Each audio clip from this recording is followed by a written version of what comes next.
మాకు ఈ సమయంలో మీ అమ్మని మాకు వార్తలు వినిపించి జన్మను కర్మోపాయం చేయాల్సిందిగా కోరుకుంటున్నాం. సమయంలో ప్రతి క్షణంలో కర్మ మోసం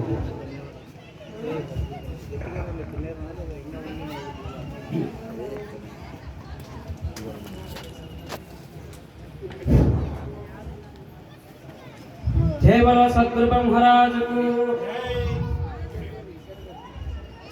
गुरु ब्रह्मा गुरु विष्णु गुरुदेवो महेश्वरः गुरु साक्षात् परब्रह्म तस्मै श्री गुरवे नमः।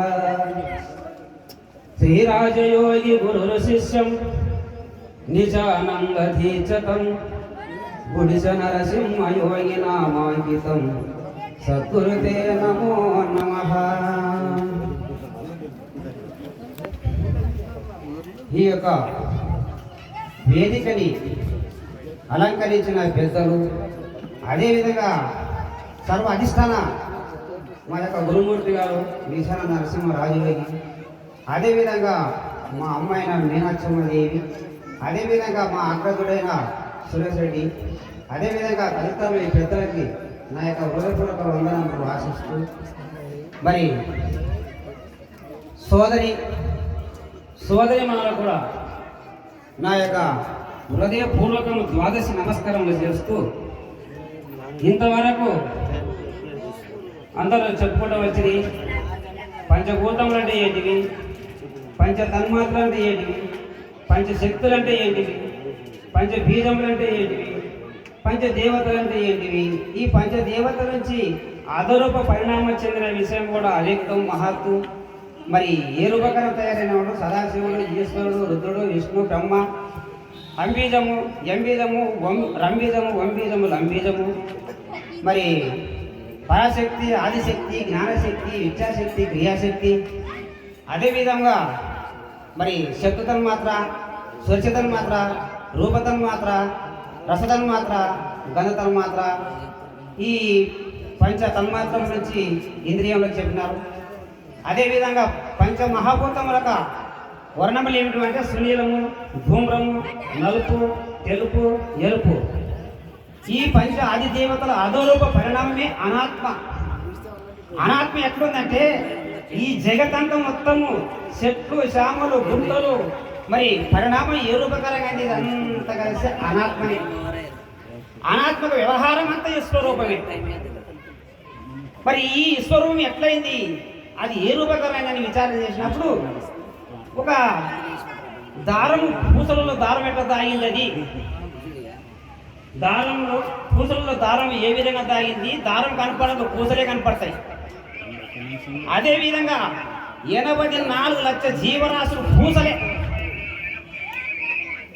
చెట్లు జలంలో పుట్టినటివి 21 లక్ష, పృథివీ రూపకరంగా పుట్టినటివి 21 లక్ష, మరి చెట్లు శ్యామలలో పుట్టినటివి 21 లక్ష, గుడ్డులో పుట్టినవి 21 లక్ష, మొత్తం 84 లక్షల జీవరాశులు ఆ యొక్క ఆత్మైన సూత్రకి పూసలేవి.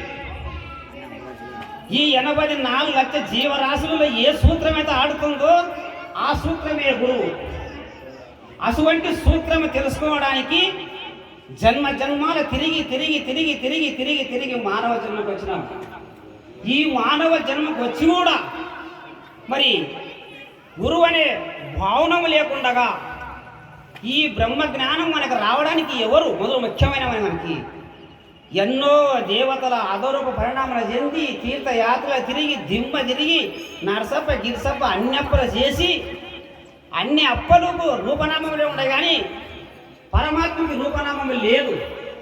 అటువంటి రూపనామము లేని ఆ యొక్క ఆత్మస్వరూపముని ఆ యొక్క గురుమూర్తి మనకు తెలియజేసినాడు.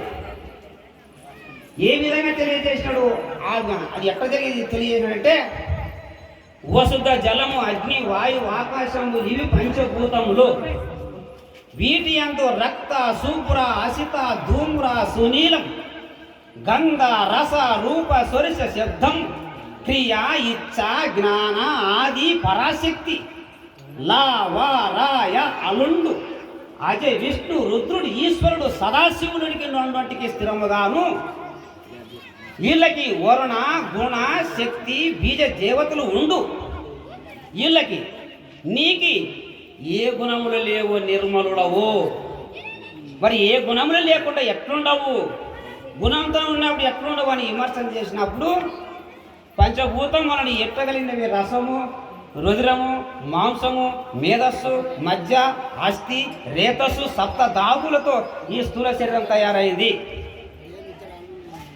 మరి రస రుధిరము, మాంసము, మేధస్సు, మధ్యాస్తరేకములు మానితముగా నీవి సప్త ధాతువులై నిమిడి కృతంపై దేహిక ఆహరణమై దేహమాయ పాదాది మస్తకం పర్యంతము నుండి ప్రకృతి భేదములు ప్రబలమాయే స్థూలమై దీర్ఘమై సూచ్యమై నటించు అందందు మరణము చెందుతుండు.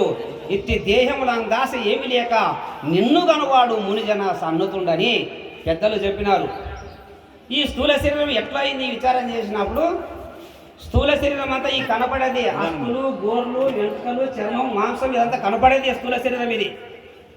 దీంట్లో సూక్ష్మ శరీరం ఉంది. అది ఏమిటంటే అదే ప్రాణము. ఈ దాని లోపల ఇది క్షేత్రం. ఇది ఈ క్షేత్రంలో క్షేత్రజ్ఞ వాడు ఉన్నాడు ప్రాణం. అది సూక్ష్మ శరీరం.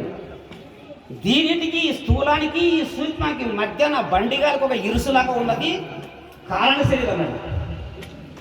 అది కారణ శరీరం. ఈ మూడు శరీరములు మరుపు. నాలుగో శరీరము ఎరుక, అదే నీవు.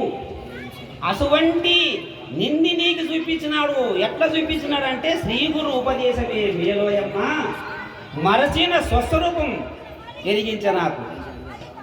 నా యొక్క స్వరూపం నేను మర్చిపోయింటి. నేను ఆత్మస్వరూపాన్ని నాకు తెలియకుండా ఎన్నో బ్రాంచ్లో పడి బ్రాంచ్లో మునిగి తేలేవాడిని. నా గురుమూర్తి నన్ను గడ్డకేసి జ్ఞానం అంటే ఏమిటి, జ్ఞానం అతీతమైన పరబ్రహ్మం అంటే ఏమిటిది, అటువంటి బ్రహ్మను చూపించినాడు. మరి నీవు ఎట్లుండలా ఏ రూపకారం అంటే సరిపోతుంది. నీవు బయలులో ఉంటివి.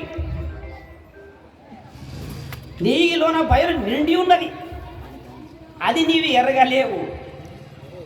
ఎట్లా ఉంది ఇది ఏ రూపకారం ఉందని వచ్చినప్పుడు తొర్రలు 9 గల మేను మర్రికి ఒకరింటిలోన మర్రలు 4 కర్రెది, ఎర్రది, తెల్లది, నల్లది ధనాగ్రమందు గలదొకటి కూటు అదేరా ఎర్రకని పులుగుండ చోటు కుర్రా గురువోదని గుద్దెలిసే భూని ఆ మరిని ఈ పులుగుని 2 మలిపి కొట్టరా పోలి అన్నాడు. ఈ రెండింటి మలిపి కొట్టాలంట. బ్రహ్మాండకు అధిష్టాన చేతనమైనప్పుడు ఈశ్వరుడు, పిండానికి చేతనమైన జీవుడు. ఇవి రెండు మర్రలు. దీంట్లో 4 ఉన్నాయి. వానికి ఒక ఆముంది, వీళ్ళకి ఒక ఆముంది. ఈ మర్రలు 4. మరి ఇవి 2 ఎవడైతే తీసేస్తాడో వానికి అఖండ స్వరూపమైన జ్ఞానం చూపించి ఆ అఖండ స్వరూపంని అఖండ రూపమైన ఎరకని దాని యందు నీ భ్రాంతి లేకుండా ఉన్ననాడు అది నీకు బయలేది. నీ ప్రత్యక్షమైన బయలేది. ఏ భ్రాంతి ఉంటే బయలు కాదు. అటువంటి బయలు చూపించిన గురుమూర్తికి శతకోటి వందనం చేసిన తక్కువనే నా యొక్క ఉపన్యాసం ఇంతతో ముగిస్తున్నాము. జై సద్గురు మహారాజుకు జై.